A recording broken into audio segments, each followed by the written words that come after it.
Welcome to SpotLight. It's the podcast that lifts the curtain on life here at Wolverhampton Grand Theatre. I'm Scott. I'm Tonya, and today we are joined by our very own beauty. It's Georgia Iudica-Davies. Come on, Georgia. Thanks for having me.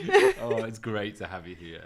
Hi. It's just great to have you in general in the theatre Yes. anyway, bringing your joyful smile and energy to thank the you. grand. Always. So, Georgia, it's your first time here Yeah. at Wolverhampton. No, second now. Come It's on. second. Get with it. Oh, You know, yes. It's your second time. Yeah. It's just, okay, listen. It's because we didn't do a podcast about it Yeah. that we didn't get to chat We're to only you here for a about it. week. That's why. Yeah, but When was yeah. it? June? July? Something like that. It was Oh in my the summer. gosh, long You were time here in ago. the summer. Yeah. See, I nearly made it into this whole first thing, but it's not. But it's your first time in our panto, babe. Yes, Yes, it it is. is. Come on, It is. come on. So, before we dive into your role and what you're doing in the panto and just the amazingness that you bring, tell us a little bit about you, your journey. Well, just a tiny bit about your journey into the arts and becoming an actor, and just what your love and that kind of thing. Well, kind of started when I was a kid. It's the classic of I found it, or it found me. Wasn't very good at many other things. But I ended up training. I was really lucky to get a place at ArtsEd for 3 years. And then I just started, I was very fortunate out of the pandemic to come into the work I was in. I started as a COVID swing on Hairspray. Then I did Book of Mormon in town for a year. Then Heather's in town for a year. Yeah. Well, no, 6 months actually, 6 months. And then I just came off the tour of Bat Out of Hell, which was all over the UK. It really was. It was really fun. I really enjoyed that. Yeah. Amazing. That must have been so difficult though, going straight into a production pretty much straight after lockdown. And kind of, I guess there were so many precautions and everything. Yeah. And, your first job, I guess, had so many kind of other things going on in it. It was a really weird one because I technically had gotten Mormon before I got Hairspray. Hairspray was a literal auditioned on the day. They needed people to start the day after. Yeah. And my job alongside 11 other people were to rehearse and learn a certain amount of tracks in case there was another wave of COVID going through the theatre. Which did happen. Our team and a bunch of boys from our team ended up going on at the London Coliseum, and we made no contact with the actual cast because our job was literally to fill in the gaps. Wow. So I learned the show in a week. A bit like panto. Sorry. Yeah, learned the show in a week and rehearsed once a week, and just had to be ready call. Yeah, Wow. and it was an interesting experience because, again, like you said, there were so many COVID precautions. We had to be social distance and we had to wear masks, and we couldn't make a lot of contact with the actual cast, like I said, in order to create a bubble for ourselves. Yeah. But it was actually fine. I mean, the after party, when the show finished, we all hugged. We all were like, hey, finally get to meet you properly. But yeah, it was. I was very fortunate. A lot of people, I felt like during the pandemic, had to decide whether to stay in the industry or not. A lot of people decided that it wasn't for them anymore. And coming out of drama school, I just was fortunate enough to fill a few gaps, and people took a chance on me. And my agent took a really big chance on me. So even though he probably will say it wasn't a big chance, I'm very grateful to him to this day. So. That's how I ended up where I am, I guess. And loving it. Yeah, loving clearly, it. Clearly. So with your beauty, you are our beauty. Yeah. Tell us about the process of from page to stage. From getting the audition and being cast, and then now you're on the stage. Our very beautiful beauty. Thank you. So tell us a little bit about that process and what it means to you and what it would mean just to play the character. So that was a really funny story of a process because my agent had said, you might have a panto audition next week. And I said, okay, cool. And I got to the day before and I was like, is it happening? And the email just got lost in the ether. And I just happened to remember. So you all squeezed me in. I was the last slot of the day, and I strolled in just singing my empty and my 10:30 a.m. pop song. And I remember Tonya was on the panel, and it was really, really encouraging. And I was like, oh yeah, I really like this team. And you guys were really lovely and gave me the offer. So I was like, okay, let's do it. Yes. I'd never played a princess before. So that was a real surprise, because I never envisioned playing a princess. I'd done a fairy panto before, yeah. I'd done 2 other pantos before, 2 versions of Jack and the Beanstalk. I'd done the fairy in one, and I covered the Jill character in the second, and I did go on for that, which is crazy. Panto's crazy. But playing a princess actually meant a lot to me, because I didn't grow up with a lot of versions of myself in cartoons as princesses, on TV as love interests. I had the standard Aurora, Sleeping Beauty. Even though she's beautiful, I have a little picture of me as a kid in the Sleeping Beauty dress, which I will find somewhere. You need to find it. You need to find it. It's a really cute picture. Insert right there. I'll find it. Oh my goodness. And I was like, this is really cool, because, I mean, across the country you have people of colour playing princes and princesses, but I still think, regardless of us doing it more, it still means a lot. And I'm seeing it in real life. Every day I see young children, especially girls with like my hair, and girls who look like me or darker skinned or come from a minority background. They're looking at me and they're waving, and I'm like, hi, I was you back then.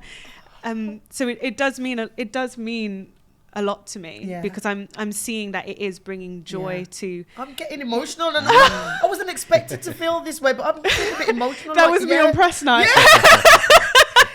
And you look gorgeous. Thank you. Oh my! But yeah, carry on. No, it's just a really important thing. I mean, not even just that. Seeing an interracial relationship, even though it's everyone, you can say now, is in some sort of interracial relationship. It's still lovely to see it on stage. And, it's nice to say that someone of colour can be the most beautiful person in this specific circumstance. So I'm really proud of it. I mean, I rehearsed with braids and I took them out because I was like, I have to show the girls that the curly hair is it. So this is something I am really, really proud of. And in terms of the process for you, just being in theatre and having your hair as not necessarily as a statement, because it is your hair, it's just natural, but it does become a statement, doesn't it? It does become a thing. So tell us a little bit about that. So that's actually a really interesting conversation, because, for example, when I did Bat, they were fitting me with wigs on the first day, and I said to them, look, I've tried so hard with a wig prep before, I can't be doing cornrows every day. I can't do it. And they said, okay. And I told them how I want to put my hair on, because I said I would like to enter the theatre and leave the theatre the same way. Yes. So they made me my wig. And if you happen to look on my Instagram, it doesn't look like a wig. It literally looks like my hair. And I was the only one with a custom-made wig this year. Yeah, because I remember having that chat with you earlier in the year. And I said, so what do you do with your hair then? And you were like, it's a wig. So it's really funny. I get a wig cap. I cut the top. I put my hair through like a pineapple. Then I kind of pin it down, put another wig cap on top, pin it down, and then that's how the wig goes on. So then I take it off and my hair's like, because I've been in a lot of shows where I've had to, braid my hair underneath, which is fine, because again, now we have amazing stylists and wiggies who can braid hair, who can work with black hair. But it's great, but after a while it gets really taxing for the hairline. So I just kind of said, I just would like to. And I've done as well where I've used my real hair for a show, and that is a lot as well. Yes. But I will never turn down the opportunity to use my own hair when it's an important production, because I do think we have to continue to normalize natural hair and finding natural hair beautiful. I could have kept my braids in, but I was like, that's not a representation of who I am every day. My hair looks like this every day. So that's, again, something that I always try to lean into. I did the same thing when I played Mother Nature. When I did it in Hull, I kept my hair out because it's it's a statement. It's part of who I am. And I think that would be just the best casting anyway. I love this, and I love the fact that you feel confident enough to just to speak on it, and more and more we are shining a light on not just diversity just to tick any boxes. We're not interested in that, but it's about representation. For real. It's not a slogan. We're not interested in slogans. This genuinely is a theatre for everyone. 100%. And you being our beauty means so much, not just to us, but just to the city in general. You know, so I feel that because press night, I had wonderful people come up to me and say some really beautiful things, and even saying thank you for just doing this. And for me, it's whenever someone has thanked me for this, I'm always taken back, because I'm like, you don't have to thank me. This is what I want to do. I mean, I was pre-pandemic, you know, the world and people's perception of representation was very, very different. Very and different. You know, I had my own personal experiences, you know, at drama school and during training, where, you know, people's attitudes could have been better and more open-minded. But I think post 2020, people have really understood the importance of, I really need to open my mind and see that, you know, there are privileges. People do stand on I have my own privilege being a lighter skinned person. I'm in this industry. I know there are things that I will never experience in comparison to someone who's darker skinned. I have a lot of amazing darker skinned friends who continue to educate me. And I think that's the beauty of our industry and the importance of having those conversations. We need to continue to keep learning. And I've never been quiet about it either. I was the same at drama school. I was on the SU, that was my job. I shared responsibility with my best friend. We were diversity and inclusivity officers. And another thing I was proud of is that we created like a safe space for minorities, minority races within Arts Ed. So we all talked and gave them that. So I've never been quiet about this. Silence is violence. You know what I mean? Yeah, listen. I'm loving this. I am loving this. So I've asked everybody else. Sorry, Scott. No, I've been waxing lyrically, but you can jump in with the next one. Sorry. Poetry. No, it's like go. Beep, beep, beep. Yeah, we're speaking to everybody else, and what's been your favourite moment of this panto? In the show or just in total? We want both. Well, we're greedy. Why not? Oh my gosh. I loved press night, opening on press night, because the audience was just electric. It was great. I think also the relationships I've built with everyone is so lovely in this gaff. Everyone is so nice. I was shook. I was like, this is great. Well, because, you know, you never know how you're going to blend into a group of people. And, you know, I was kind of nervous coming into here because this was my first romantic lead properly ever. Yes. I've covered parts with an element of romance, but it's never been like, this is what they do. So I was kind of bricking it coming into this. It's so important to say that. I was. Because people are like, they just assume that you're on stage, you're confident, you know what you're doing, it's all good. You know, it's when it is your first time doing anything, even when it isn't, it's that confidence. Yeah. So. Yeah. And then you get Wolverhampton's own Solomon Davey, who's the consummate pro. Yeah. But to be fair, we really bonded really quickly because we spent a lot of time together during rehearsals, and he knew that it was my first experience doing something like this. So it created a very safe space between us, and we're really, really good friends. And I think it translates well on stage. Yes. So it's been really, really fun. And again, I'm really happy that we've gotten to show a romantic relationship on stage where it's between two completely different races. Yeah. So it makes me really happy. But my favourite part of the show, rambling, my favourite part of the show, it's really... Well, if you've got 2, 3, it's fine. I've got multiple. I love watching Cell Block every day because I think the girls are fierce. Yeah. The ensemble are fierce. They are. I love it. I'm just here like every day. And what is this? Because it's like clapping. So it's just a mini clap? Yeah, it's like, Oh, so what about no clicking You can do anymore? click as well. I can still click. I was thank you. doing click. I just about, so, okay. It's giving It's sass. giving. It's giving. Yeah. Every Okay, time thank Danny you. walks down the steps for the bow, I'm like, because, Danny's giving it Danny's drag cute. race. Yeah. And I'm biased. I also really love Die With a Smile because it's just a moment of kind of calm. Yeah. And I do like watching the slosh every day. Yeah, who doesn't? It's crazy. They're falling. Their ankles are going left, right, everywhere. I said, are you all right? It is crazy. It's Yeah. so much fun to Crazy. watch. Like we were saying to them, they were on an episode earlier. We did this backstage photo shoot, just watching them. I was just like watching them, and then I could see you over the other side of the stage just watching, because that moment of the show is so different. Yeah. In every, no matter Yeah. how you rehearse that, It's you crazy. can't- Yeah. Macy and I watch it every day. I come down at whatever point I come down with my big ball gown. And I just am always shook by how much they are falling over. Yesterday it was like Twister. They just all stacked on top of each other and they Yeah. just fell. And I remember speaking to Solomon about it, being like, you're really falling. He said, yeah, I'm putting it on a little bit, sure. Yeah. And then recently I've Like- asked him, I'm like, how's the falling going? He's like, I'm falling. Falling.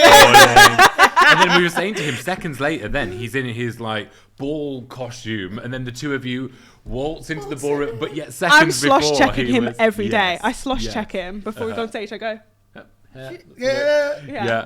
Oh, I And love then you that. talked about that moment then that's later on in the show. You like when we look at the trailer, you go from like the madcap version of that, but then there's this beautiful moment the camera just captures you both. Yeah, and all the it's dry so ice around you, all the cute. fog, it's just so beautiful. maybe I shouldn't have said what the song is. I just No, realised. fine. There just seems to be so much in this show to sink your teeth into. And Yeah. sometimes a panto guest, it's all about the celebrity, it's all about the dame or whatever, but there's so much for everyone Yeah. to enjoy in this show. Yeah, that's what's really fun about it. We all have very different things we bring to it. Even the contrast between Ian and Danny. So two different. men in drag, Yeah. but Yeah. So different. I think we touch on a lot of different kinds of people within Yeah. this panto, which I think is a beautiful thing. Even the ensemble, they're all firecrackers in very different ways. Yes. and sometimes you get an ensemble. Sometimes, I guess, for the choreography or for the routine, it's good to have an ensemble where everybody looks the same and everybody's all the same size, same height, same look, because that's what historically people have gone for dancers. Our ensemble, again, like you say, Different, all Yeah. different. so different, many heights for Yeah. a start, and like it just everyone works together. So Yeah. good. And then we have same-sex couples at some point in Yeah, the show, yeah. and everyone who comes to watch this Yeah. show is going to see something on stage that they Yeah. relate to or they recognize, right? And that's what's fantastic. I mean, even Zach and I being Black heritage actors within this show, we're two very, very different people coming from two very different places. I'm an East End London girl, whereas he's from Wolves. Very different, So, it's nice to see different communities just continuing to be represented on I stage. agree.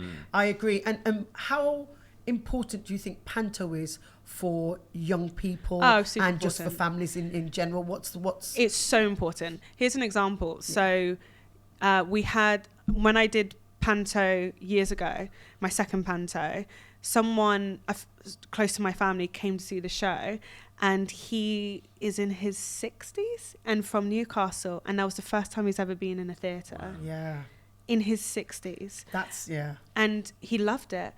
It's a universal production. Yeah. Panto translates throughout all ages because there's usually something in it for everyone, and it's completely accessible.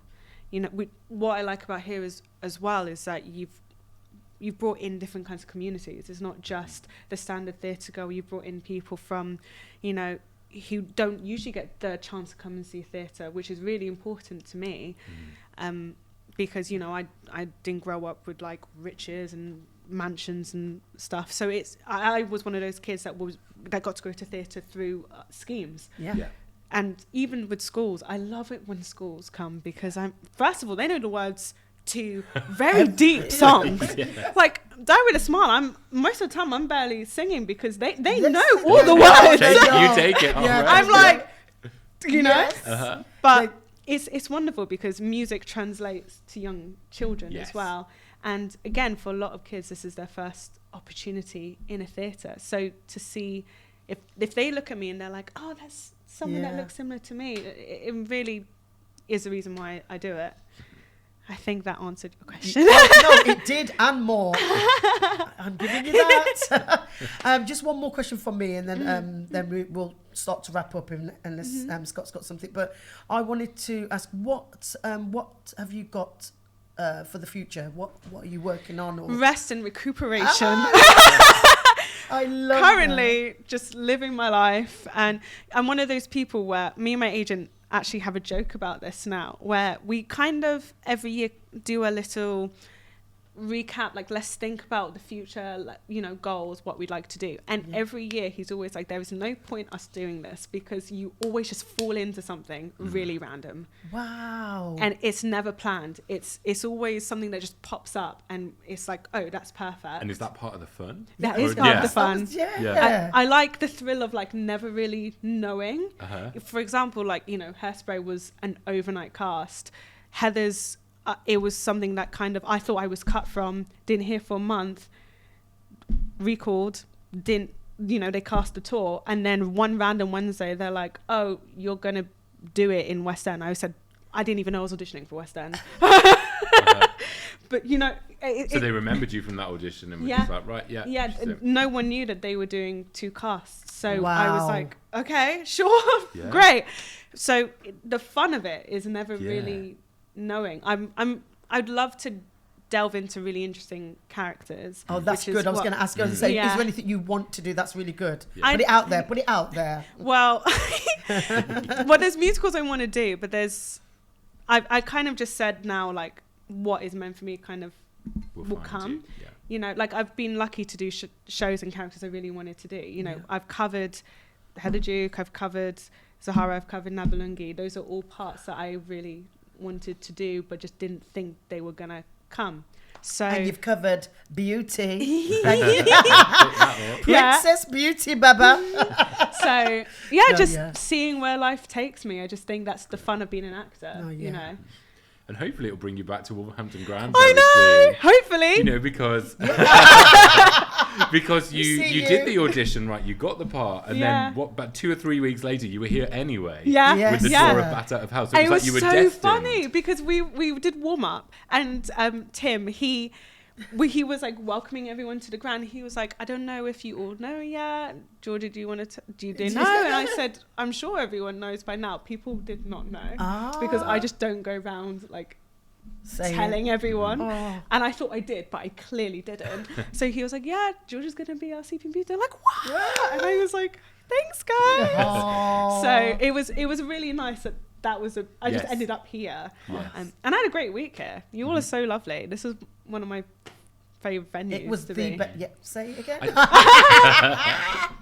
I think that's the thing, because Wolverhampton gets a bad rap, you know. It's not that bad. And actually, I think it's not bad. The people of Wolverhampton, the community here is so strong. And sweet, you know, and really nice. And when people come into the theatre, it warms my heart, because I know how much all of us as staff who work here, I know how much love and effort we put into making this a place that people can come and have a great time or feel at home. And when we hear it back from the touring companies that go, you know, we've been to all these big cities in the UK, but actually we've come to Wolverhampton and we've been looked after and we've had the best time. I felt so looked after back. and loved. I remember my first press day and I was like, well, I'm feeling like a princess. Yes, and I haven't even like got my costume yet. This is crazy. I felt, I mean, even from the first audition, you know, like I felt so wanted in that room, and that's not always the case, is it? So I was very, very happy to be there. Always. You were my personal hype girl. Yeah. You were there dancing when I was singing, and I was like, I really, really was. But I think that's a testament to what the Grand are doing as well, in making sure the casting rooms reflect, you know, what we want to see as well. And also, it's so important for you. You needed that safe space so that you didn't have to think about, oh my gosh, you could just go, right, do you know what? I can just do me. I can Yeah. just do me, and that's really important. And I'm glad I was there in that and be part of this journey. So thank you. You were a huge part of it. Thank you. I saw you on first ever rehearsals. Like, Tanya. So good, honestly, so good, and you make me so proud and make me so happy when I see you up there. I'm just like, our beauty, our beautiful beauty.